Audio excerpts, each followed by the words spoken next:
Welcome to the creative extreme, where imagination without limitation is the only expectation. Welcome, everyone, to the fourth episode of the Abbott and the Artista. I'm Christopher Ikpo, aka the Artista, with Stefan Thomas, aka the Abbott. the Abbott repping the creative extreme. Got the creative extreme gear on Indeed, indeed. today. Got my Project 365 gear Nice, on.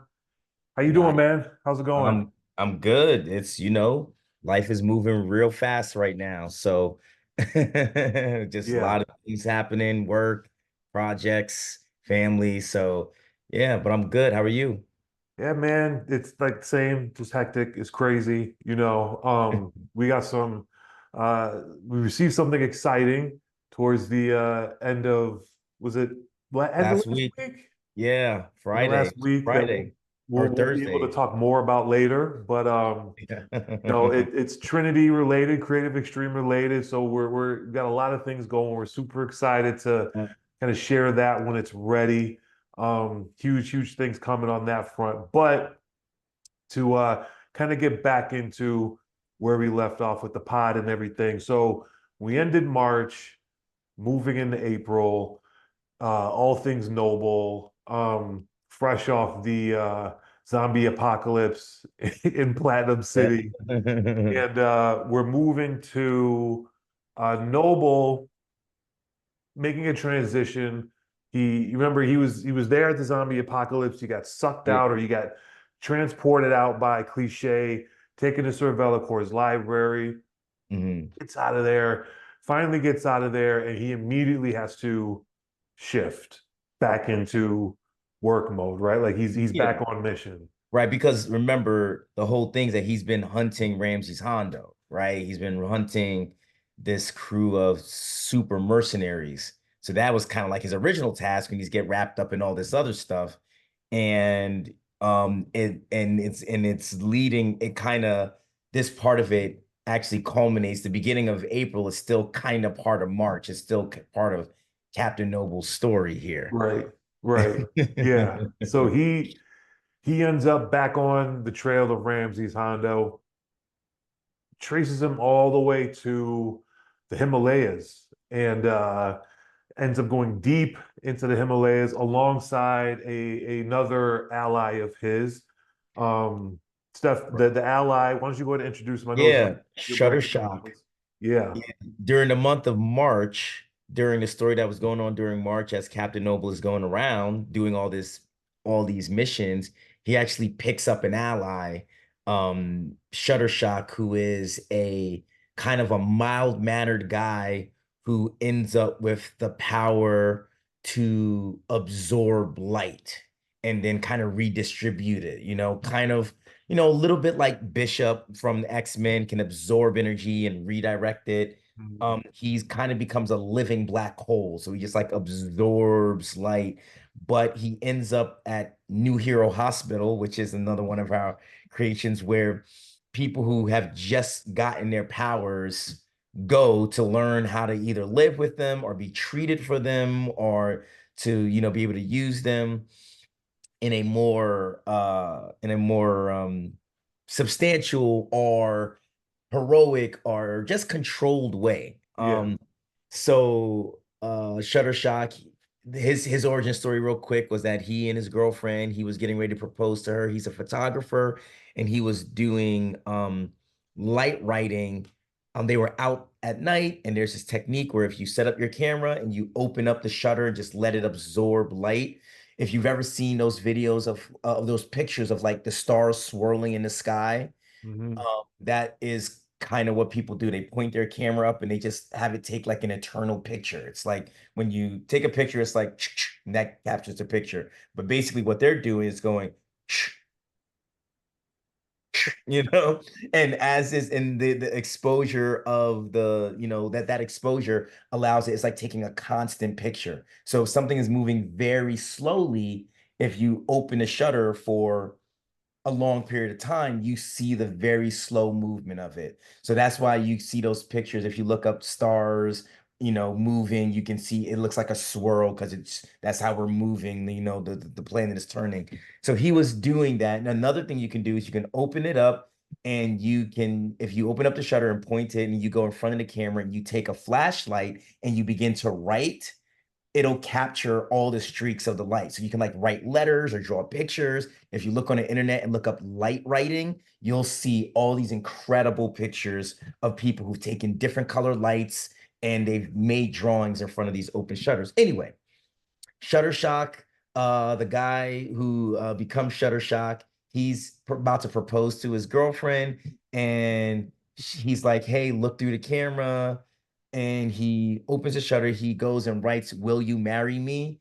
And at the moment she looks at the picture, um, an asteroid hits them, and it's like imbued with like a special energy, and it came from like a battle that was going on out in space, and it hits them, and it injures them, but it imbues both of them with powers. Shuttershock gains the ability to absorb light. Light Rider, his girlfriend, who becomes Light Rider, she gains the ability, she becomes pure light, and she can like move at the speed of light, and she rockets herself accidentally across the galaxy. And now the idea is that the two of them are trying to find each other. She's somewhere off in space, he's here on Earth.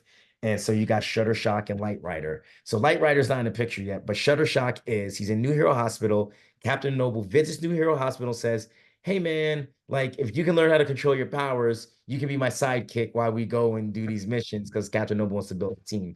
So they give Shuttershock a suit that allows him to control the amount of light he absorbs and redistributes it. And he becomes Captain Noble's sidekick. And the two of them end up in the Himalayas at the Zibdian temple, right? Zibdian.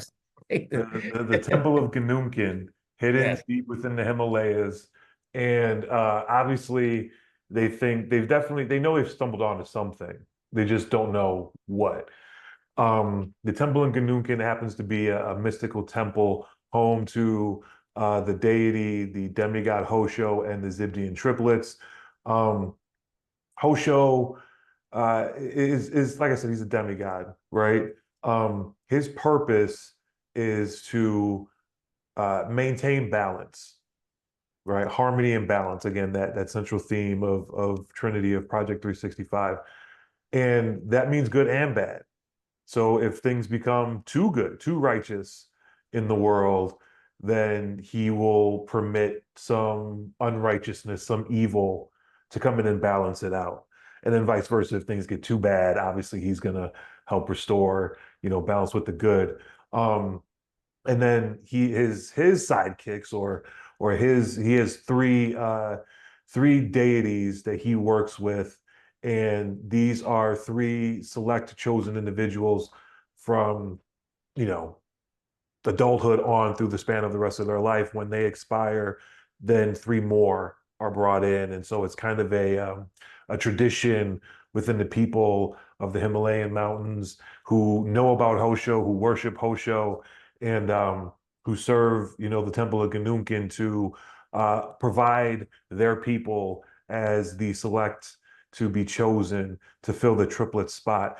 Well, um, when Noble and Shuttershock show up, there's a certain set of triplets there waiting for them. They begin perusing through the temple. They think this might be one of Ramses' secret locations. He could be hiding out there. Shuttershock and Noble go into the temple, begin their journey, quickly find out that after they've worked their way through the entrance, they are now stuck within this lethal gauntlet of tests, and there's no turning back. Each one of the triplets. Let me get their names real quick. I can never remember their names off the top of my head. When you create so many characters that you can't remember Can't all of it. remember them all. So Genko is the first one. Mm. They first encountered Genko, and her. So each one of the Zibdian triplets are imbued with a godlike ability that has to do with their voice. They have these sonic screams, or think of like Banshee from X-Men, right?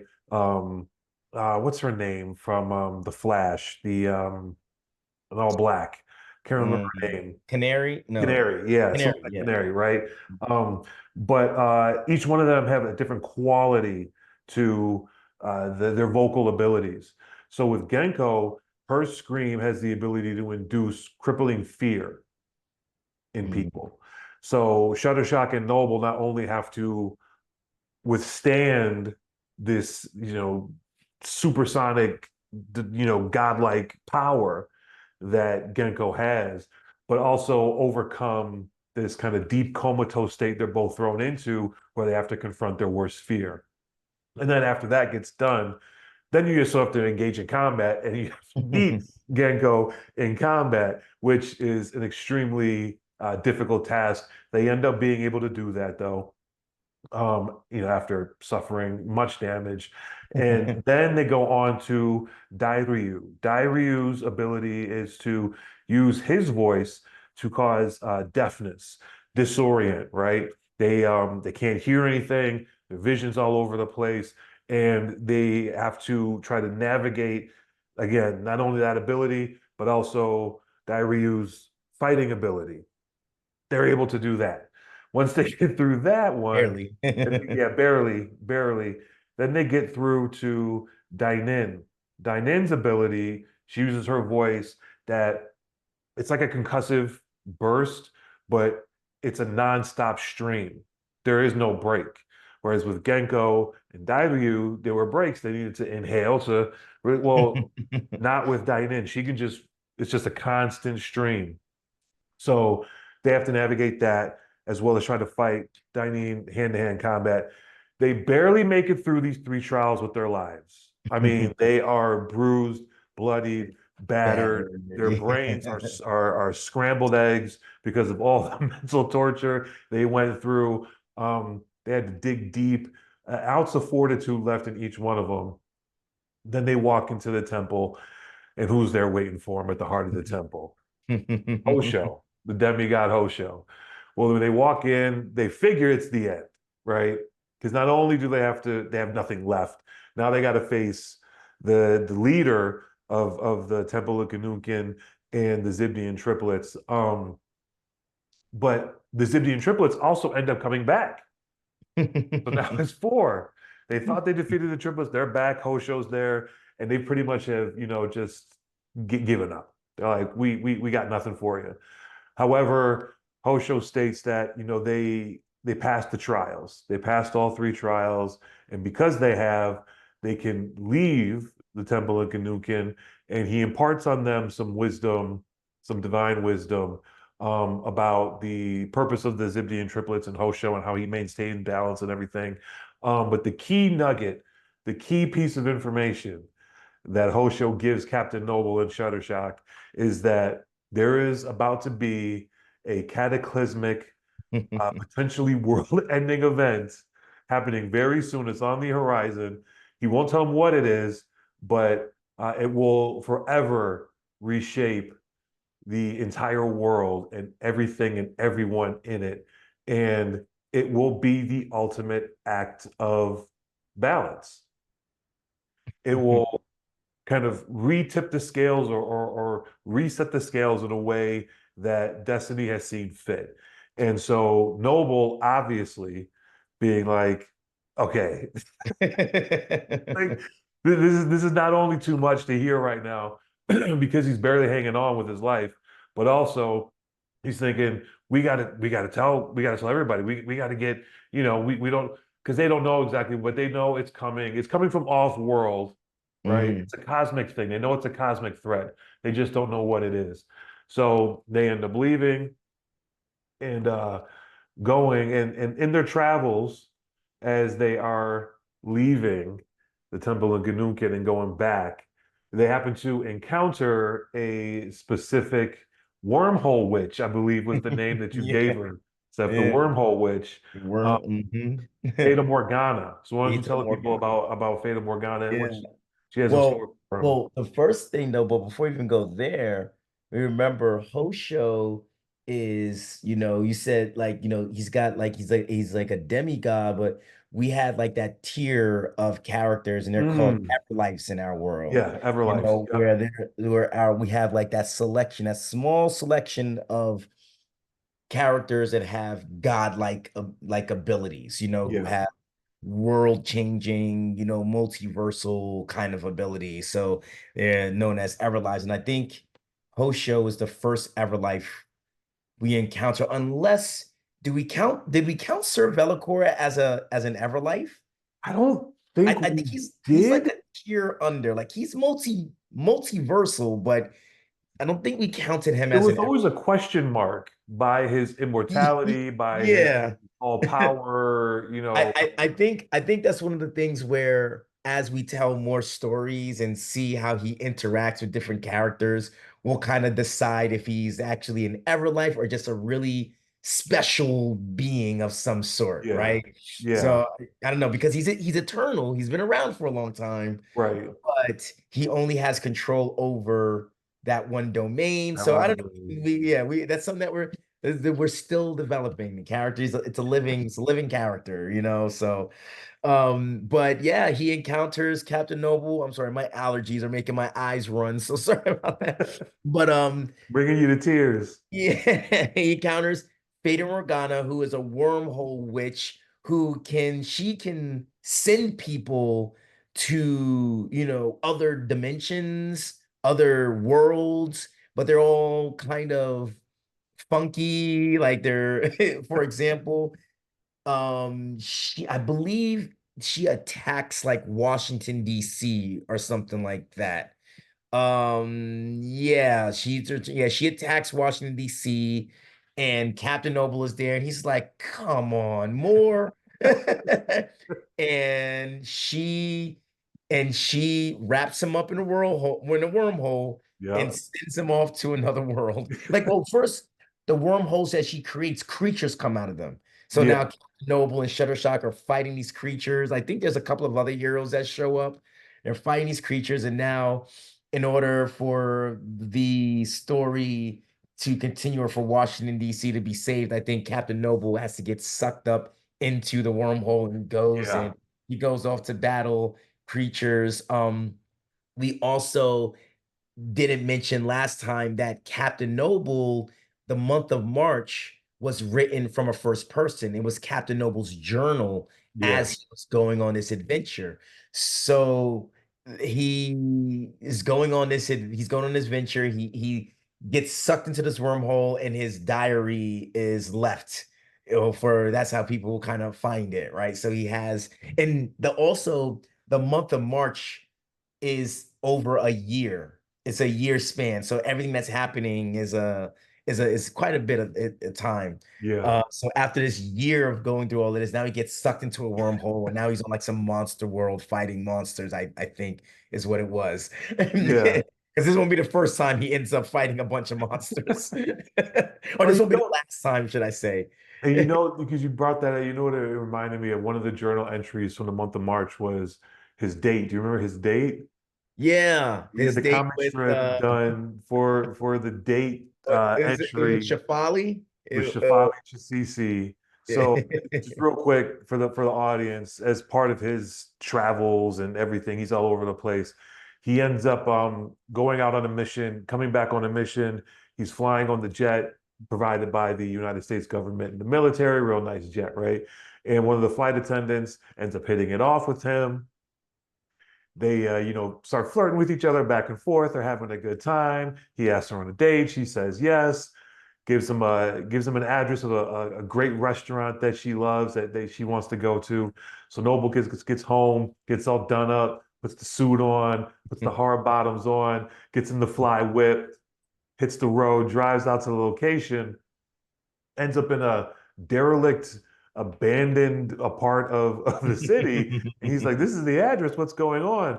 Ends up the woman that he was talking to, Shafali Chassisi, one of the lieutenants within the elite that work with Ramses the Pharaoh Hondo. It was a hit job. He It's a gets trap. ambushed. It's a trap. He gets ambushed. Jamad Musa's there, Shafali's there, and Kadira Azizi are there. And what are They their end up, powers? Shafali has power persuasion. She can yep. hypnotize people along with fighting skills. Jamad Musa is a dude from a desert country, but he can blow ice out of his hands. He can control and manipulate water, Control, the manipulate moisture in the water. air, turn it into ice. And then Kadira Azizi, she has super strength in her legs, super speed, and she also has her legs covered in a particular Tromocratesian alloy from Emperor Keiko's world that makes them damn near indestructible. Yeah. And Yeah. So the three of them are a problem for Captain Noble. But he survives. He yeah, survives. he survives. He ends up putting they put a hurting on him, but he ends up coming back. He puts in some work, and drives them back. They end up fleeing, getting away. But yeah, that you said the journal reminded me of that particular journal entry of the date gone bad and how he almost got clipped by by Shafali's seduction and the Yeah. trap they set for him. But yeah, yeah, they the buy or not the buy, but the journal gets left behind. And that's how, we find out about all these things. Fata Morgana, though, sends him through a wormhole. So now Noble's he's in the wind. Yeah, he's yeah. Somewhere in the cosmos, and nobody knows where he is, what's going on. We know, and we'll Yeah. be getting to it later. Hmm. But you can wave And bye to this guy for a while because yeah. yeah, he's going through it right now. So as So we kind of now journey out into space, because this is our mhm, real first venture in Project 365 going into space. into the Uh, cosmos. yeah, into the cosmos. We start well, we're introduced to a group called the Diamond Alliance. Right. So break down the Diamond Alliance, tell the people who they are and what they're about. So the Diamond Alliance is a crew that so they evolved a little bit after Project 365, but generally speaking, they were a crew of superheroes. There's six of them. They're led by Magnifica, who is the kind of the captain of their ship. They're on a starship, and they are tasked with going around and doing cosmic jobs, like fighting cosmic enemies, et cetera, et cetera. So we kind of get a taste of that a little bit here in the month of April. So there's six profiles that center around those six characters. Magnifica being the leader, she can produce force fields, she can fly. She's a kind of a war machine. She really like not that she's has metal, but she's like kind of like a brute force kind of fighter, blast through the wall. Some of the other members, there's Utopia, who only discovered her powers like after menopause. so she's a senior citizen superhero, but she has these um rings and jewels. She found this box of jewels that was left by her son who used to be a superhero, but every one of these different jewels gives her an ability. So if you kind of think of the Mandarin and his 10 rings, how each ring I'm not talking about the movie Mandarin. I'm talking about the comic book Mandarin or the popular comic book Mandarin. I know there's been many versions. Yeah. The one where he had the 10 rings and each ring had a power. It's kind of like that, but just juiced up a little bit where she has rings, she has like medallions, she has bracelets. Each one of those things give her like an ability. So she has like, a whole slew of abilities. She's a jack of all trades, so to speak. But that gives her the ability to fly and exist in space and do different things. There is King Kadesh, who was the ruler of of a malevolent planet, and the story actually kind of begins with him. He is an alien who's hiding on Earth, and he was one of the heroes that shows up to help Captain Noble against the monsters. But by the time he gets there, they've kind of like disappeared, right? So he's been hiding on Earth. He was disgraced because his planet that he was the king of, they're all dead. He's the only survivor. And it was because during the height of the invasion of there's this alien race that came during the height of the invasion, he fled. And like he fought, but then he was like, this is going bad. He fled. He is trying to, so he's a coward. He's been like he was king, but now he was a coward. He wasn't like a brave king. He was a very cowardly king, and so he's trying to redeem himself from that. He ends up joining the Diamond Alliance. And there's a couple of others. There's Twin Star. There's Mr. Amazing, who actually in later iterations of the team I phased out. And then there's Thunder Snow. Why'd you phase out Mr. Amazing? I don't like when I was writing. There's a screenplay in which the Diamond Alliance makes a huge appearance. And when I was writing the screenplay, I just couldn't fit him in without it being forced. It felt like everyone else felt like they had a role, and he was just kind of there. And Yeah. I was like, he's not really doing anything. And honestly, I'm not in love with the design. I would like to have him redesigned too. Yeah. Um, so that's all that was all part of it, but it was mostly the story really So didn't you're have. developing the story, you're writing it. He hasn't found his groove yet. His voice hasn't really emerged yet. You're like, Yeah. I'm forgetting about, or I'm not forgetting about, I got to work in Mr. Amazing. And then you look at the artwork and you're like, yo, nah, man, he's Nah. It's like I don't really want to think about this guy that much. Not right now. he's out, man. He's Yeah, out. it's like the artwork isn't bad. I just don't love the design. And that was on me. I mean, that's how I described him. Yeah. So as Yeah. I saw, I was like, let's one day we're gonna get a new New image of design. Mr. Yeah. Yeah. Amazing Yeah. at some point. And also for the style of the screenplay, the name Mr. Amazing felt like to me it didn't go with the rest of the names because they were became more military operative, like space military. They were part of Yeah. the Space Force. And some of their names sounded better as like call signs, Yeah. like Goose and Maverick, Magnifica, Thunder Snow, Utopia. They sounded more like call signs. Mr. Amazing Mr. sounded like Amazing. Mr. Amazing. So I was like, like he doesn't sound like he goes with Magnifica, Thunder Yeah. Snow, and Utopia and Yeah. Twin Star. Like their names are a little bit more. King Kadesh is a little bit out there, but yeah. So anyway, so he kind of get phased out of screenplay, but he is in there. Basically, when they find it, when they find Captain Noble's journal, King Kadesh finds Captain Noble's journal. But we end up actually seeing the demise of the Diamond Alliance in Project 365. And they run into a character named Karina, who is hunting King Kadesh because she was part of the alien race or the alien collective that came, because this is our first encounter with the Denizen Supreme. And the Yeah. Denizen Supreme is basically a group of some of the greatest warriors in the universe, and they only take the best. So they have like different aliens from different worlds, and they kind of just form this kind of like super group. It's like the Wu-Tang, right? Except for the Wu-Tang isn't evil. Wu-Tang is amazing. But but they are just kind of this rogue collective. They kind of go around looking for challenges almost. Mhm. Um, and so which like we've talked about, we've mentioned the Tromocratesians, but we haven't dove into the lore of who the Tromocratesians is. And I just Yeah. imagine, what was gonna happen when the Tromocratesians meet the Denizen Supreme or something like that. So, but we're not gonna. But when we get to the lore of that, Yeah. you'll understand. But basically, Karina and this other character, Aranadai, Hi. Aranadai, yeah, are members of the Denizen Supreme, and they finally track down King Kadesh, and they are like, "Hey, man, you're the last survivor of this planet. We gotta, like, you got to die. You gotta go. You We gotta gotta check go." this off the list, man. Check this on the list.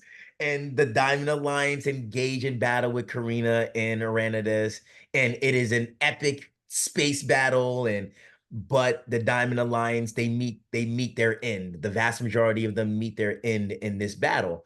And so this is kind of like the end of their mission. So that's the Diamond Alliance. Again, like I said, they kind of become this they move forward and they become characters. And I think in the screenplay, the idea might be that this is their missions before they ran into Karina. Mhm. But the story evolves, different things happen. And as we we've done this, as we've written screenplays, we've had to kind of change the lore here and there and tighten it up in places and make it a little bit different in other places.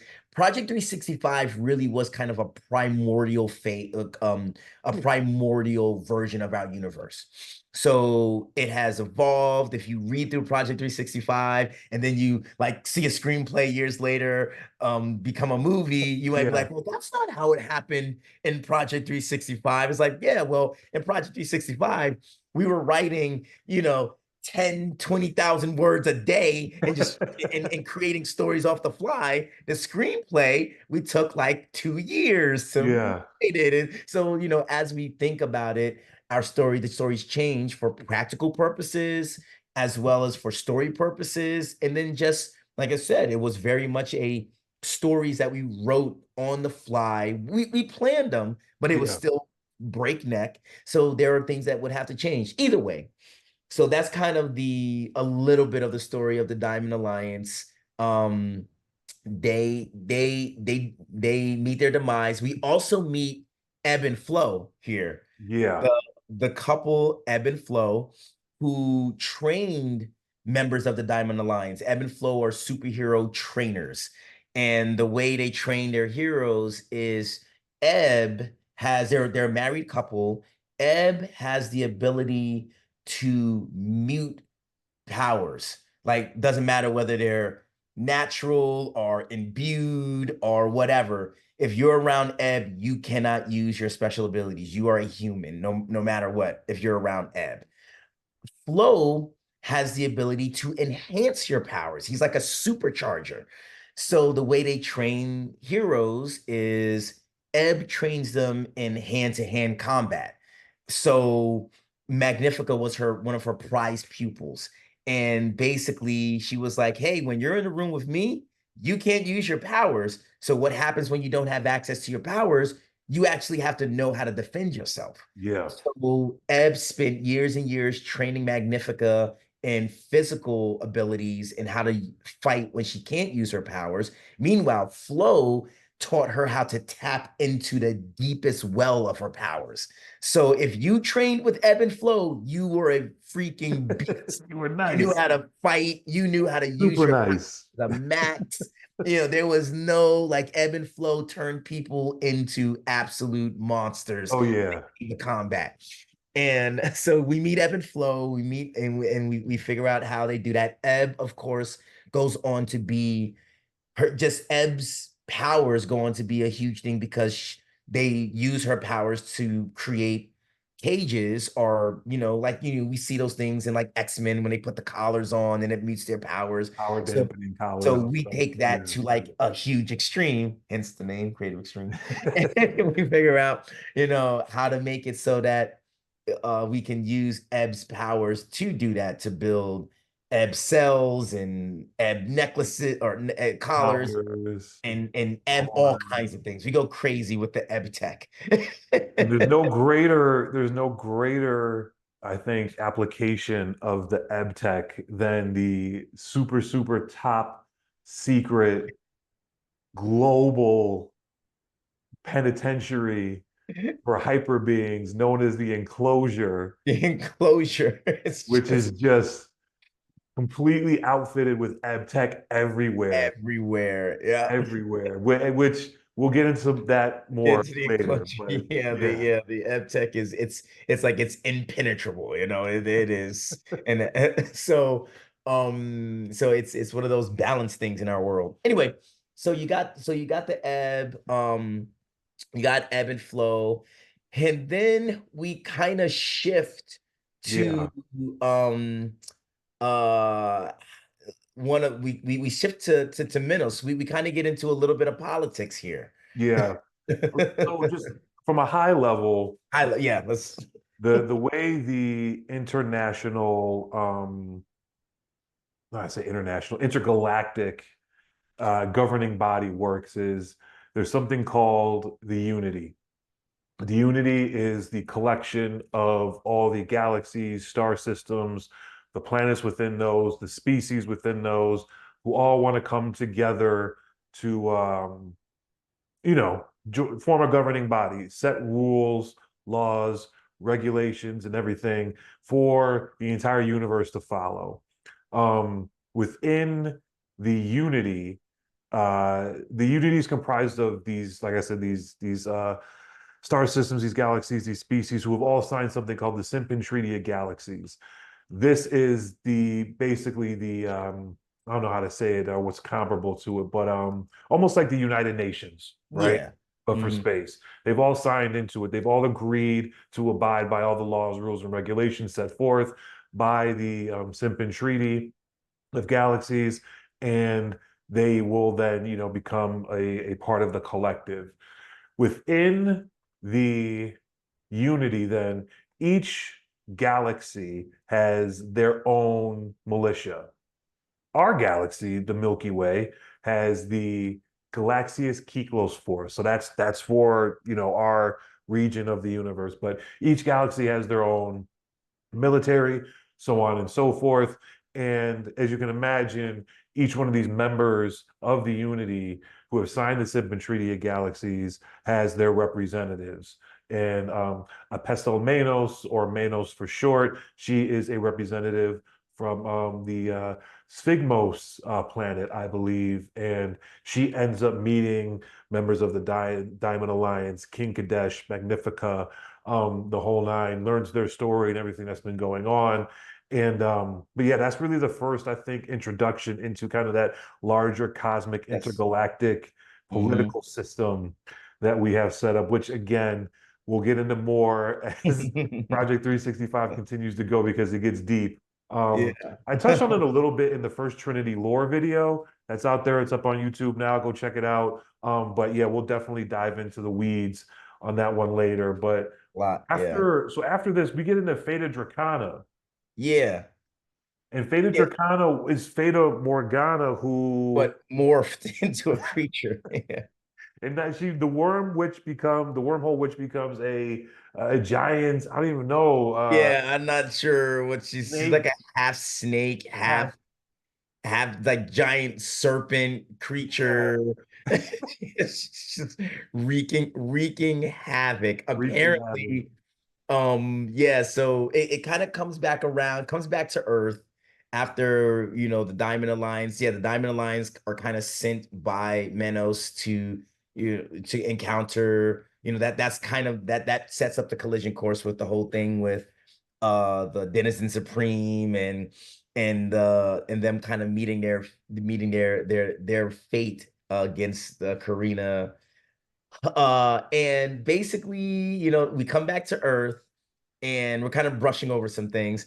We come back to Earth, and yeah, Fata Dracana, who was Fata Morgana, has now come back, and this is where we meet Light Rider, with her powers, and Light Rider is trying to save Shuttershock from Fata Dracana.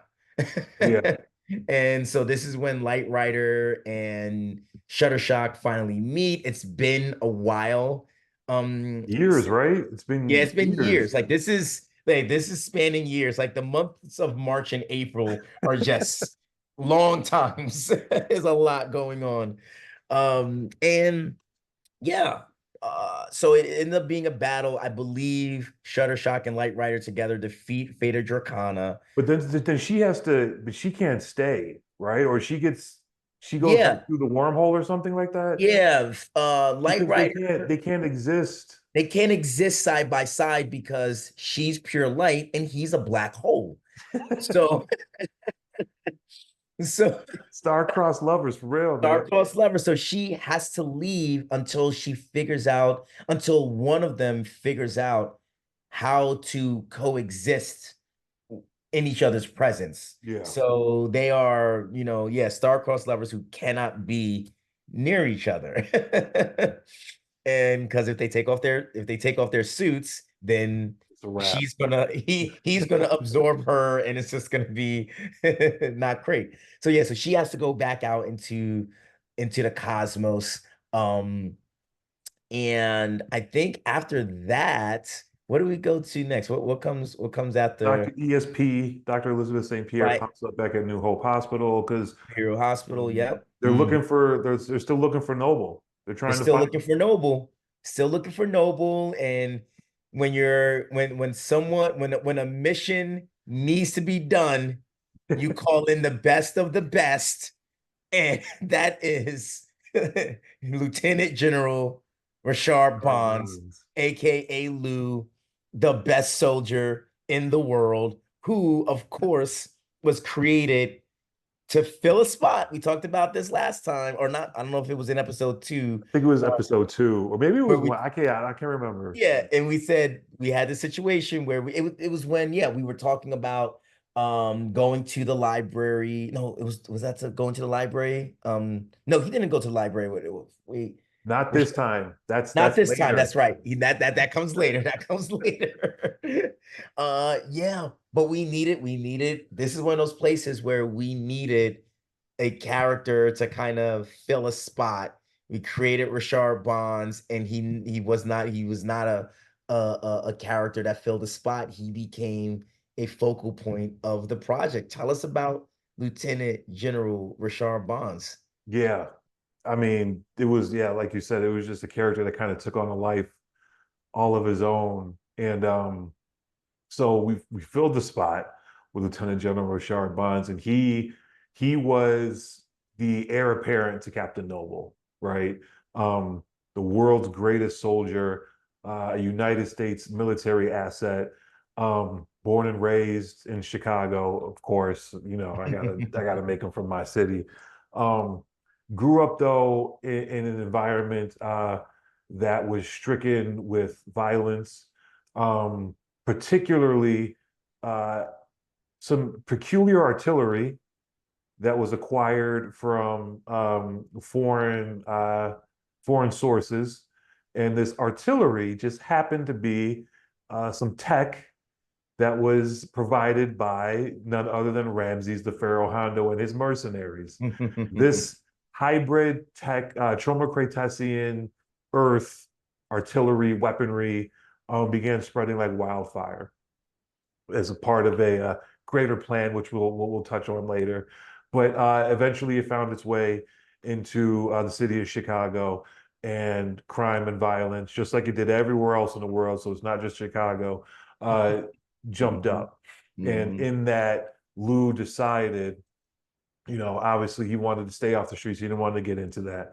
So he dedicated himself to going to the gym, learning boxing, learning Muay Thai, learning jujitsu, learning all these different martial, styles, as well as being a standout national superstar in football, basketball, track, you name it, right?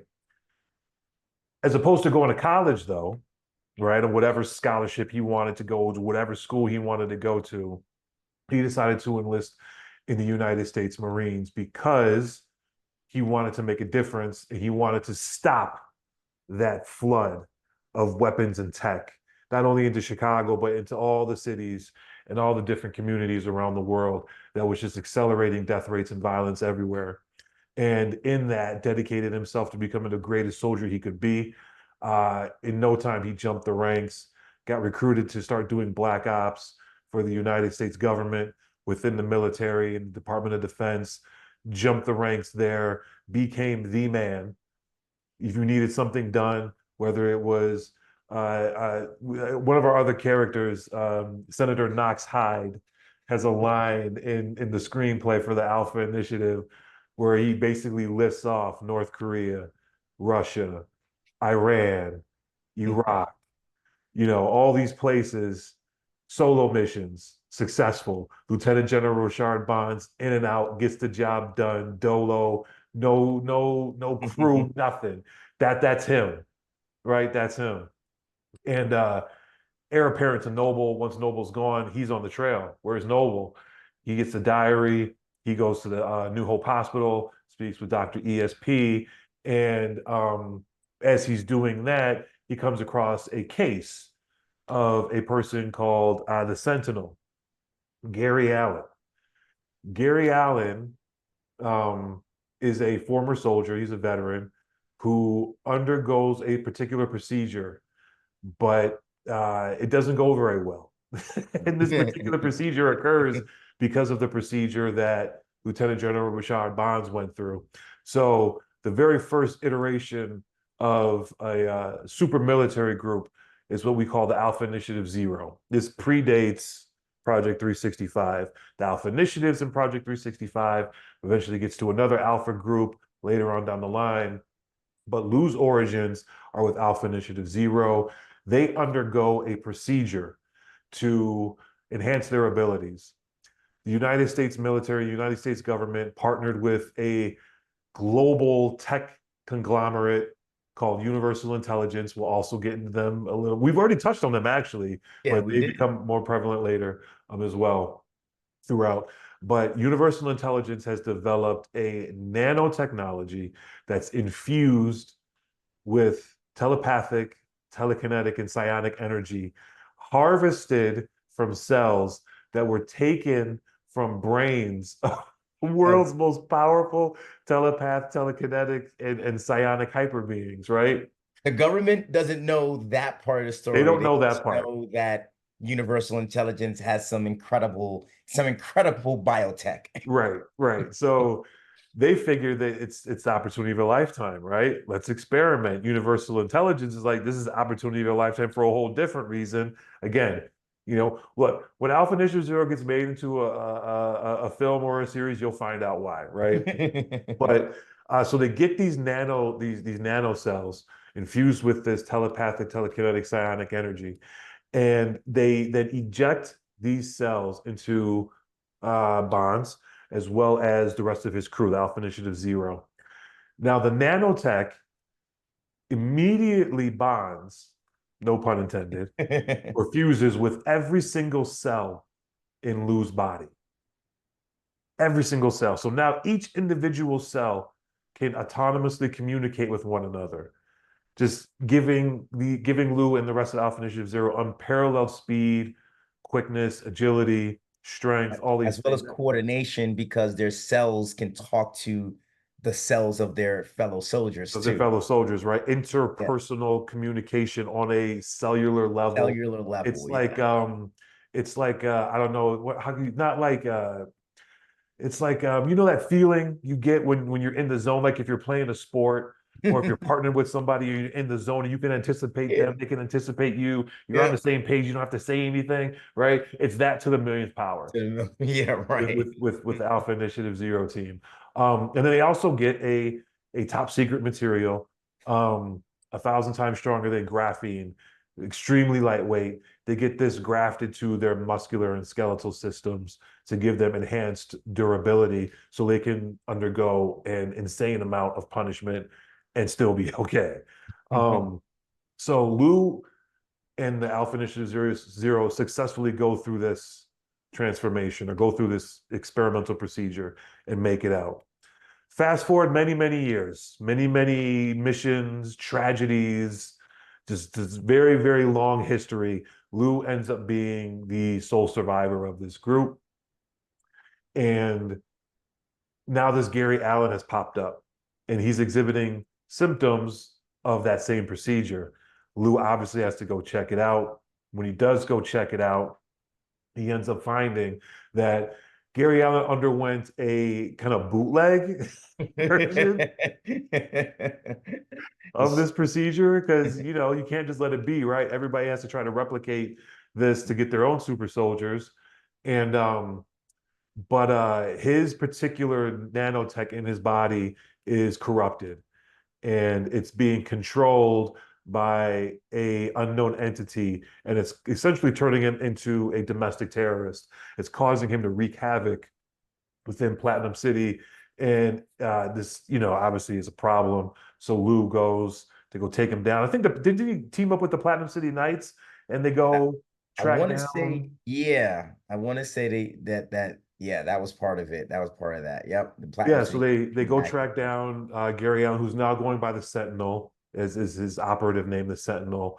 And they're set out to kill him, but instead they don't. They realize what's going on. They render him unconscious. take him in, and then they begin studying him and realize that there's only one person who can help with this. And that person is somebody who Lou knows intimately through his past dealings with the procedure, the experiment, and surviving that, and going through the hellacious journeys and quests that he had to go through just to get to that point in Project 365. And they bring in Chineke. Chineke is a super powerful telepath, psionic, telekinetic hyper being from my old country, Nigeria, represent the green, white, and green. But you know, my Niger sister comes through and she's able to not fix the Sentinel, but essentially sever the connection and remove that energy, that telepathic, telekinetic, psionic energy from his body, which also essentially removes his powers, right? It takes it away from him. But he's no longer a threat because he's no longer a domestic terrorist who's being controlled, whose mind's being controlled by some unknown entity. But that, right, introduction of Chineke, who, again, her story goes way back. That introduces us into a part of April where we get into some of our collection of African hyper beings and heroes. A lot of dope ones. Makita, the Big Five. Who am I forgetting? You got Makita, you got the Big Five, you got Silverback, who I think comes later. Silverback comes later, yeah. So Silverback comes we get later. into the Big Five and Makita here. Talk about Makita because she's got a real interesting story. Yeah, let me see how much of this interesting story I can actually remember. I remember. So, I mean, yeah, Makita, she rocks this crown, respected member. I guess she was part of the Ethiopian parliament. Um, and so she's a politician.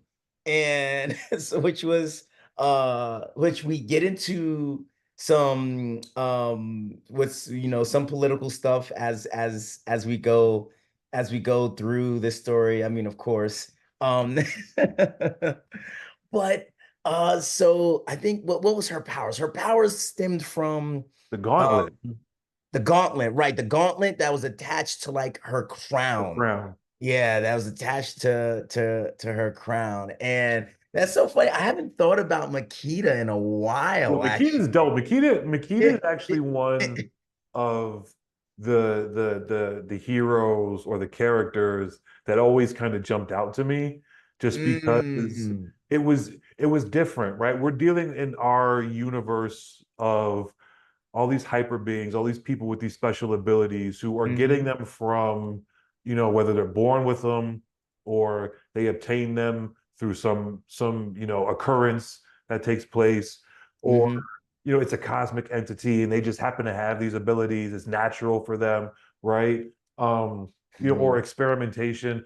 But Makita is one of the few who actually gets her abilities from this object, right? Yeah. And there's not Mhm. that many characters in our universe that are like that. Yeah, right. And with it being and I'm trying to think like there's not a lot of like yes there's characters out there who get who put something on their head and become more powerful or but the idea that it was a queen's crown. She found it. Like I think she was like on a journey somewhere, like they did. I think there's a terrorist attack or Yep. something, and she She gets gets like diverted. Yep. she gets diverted and like dropped in like a cave or a cavern, and she finds this crown and this gauntlet, and like the crown is like attached to the gauntlet. So Yeah. so that imbues her with her powers, which include speed,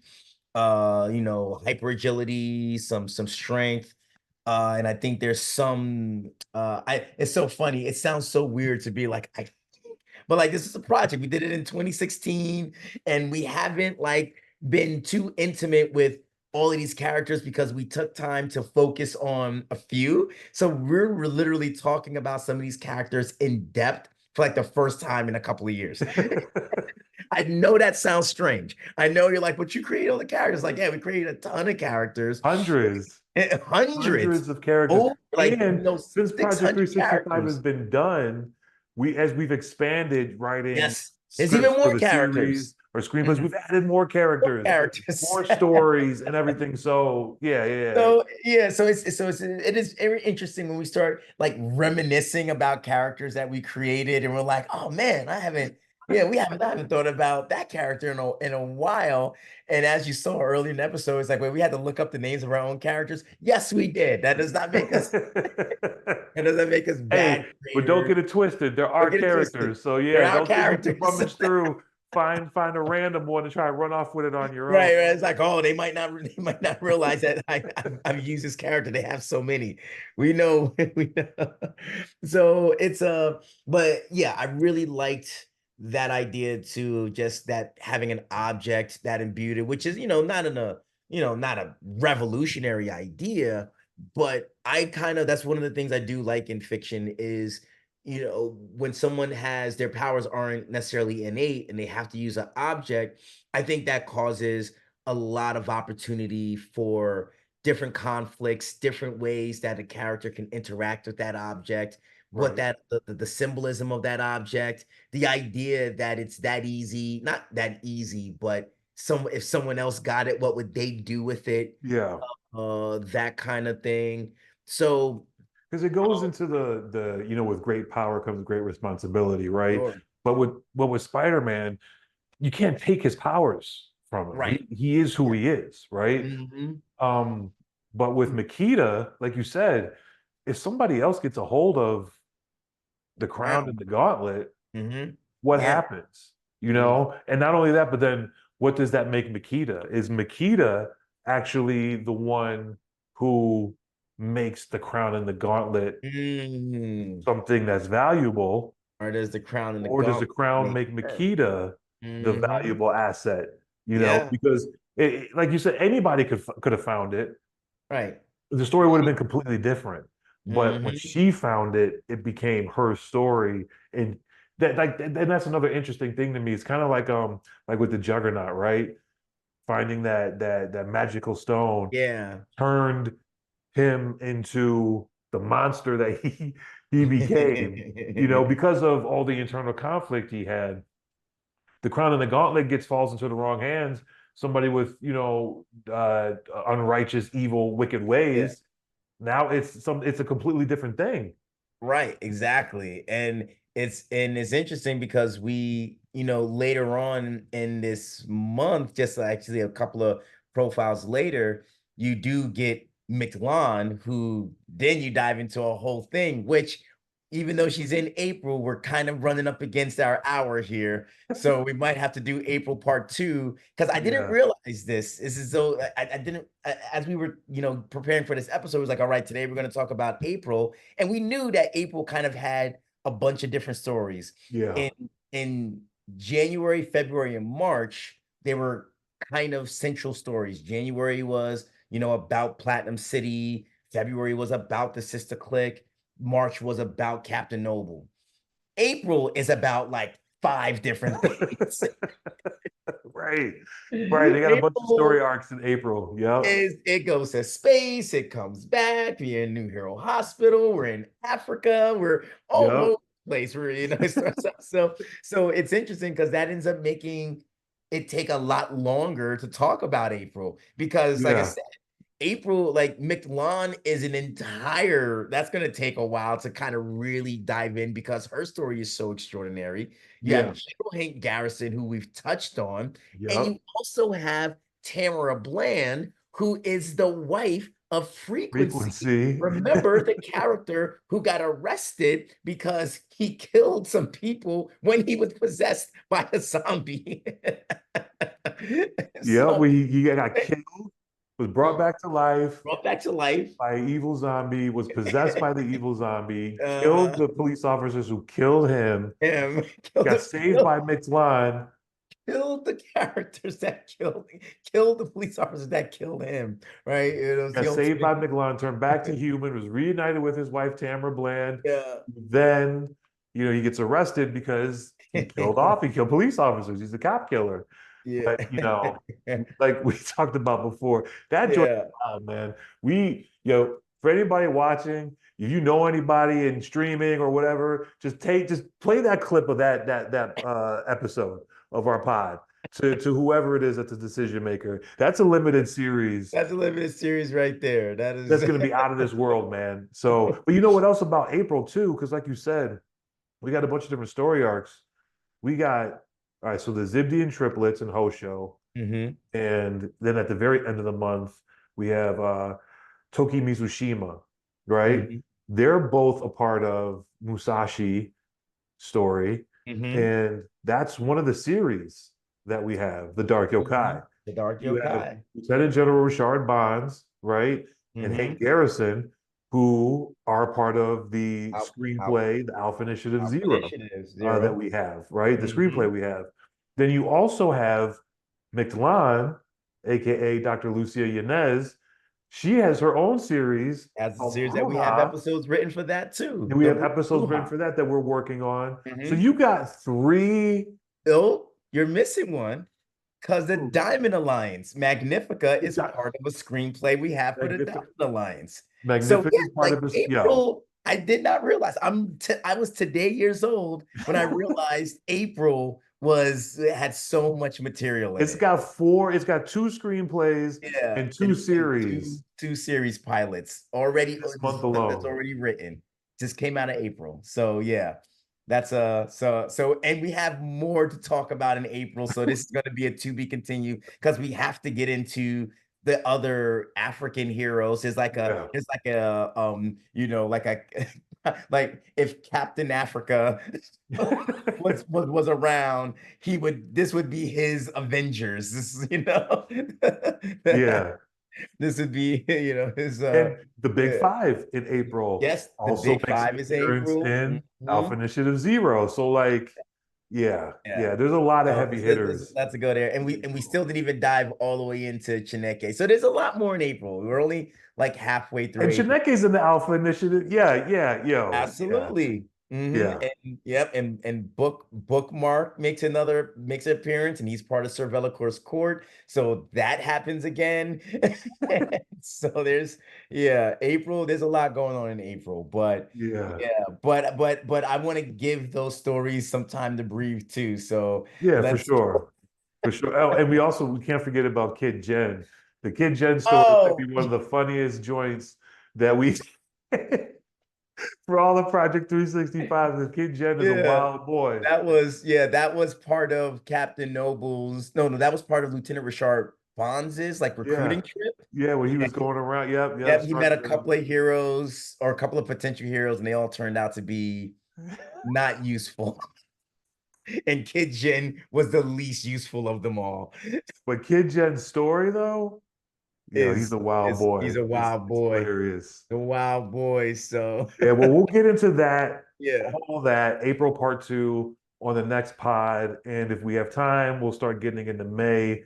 May gets thick too, man. Oh my gosh. May, because we get into Ghost Orphanage. We get more Iga Clan. Another Ghost Orphanage, another series we have that we're developing. Mm-hmm. The Iga Clan crosses over between the Ghost Orphanage and the Dark Yokai series and Musashi and Seraph, and then you get Legion's Gate. Oh man. The Age of Serpents, Legion, the Age of Serpents, the and Ghost Legion. Orphanage. Oh, okay, all right.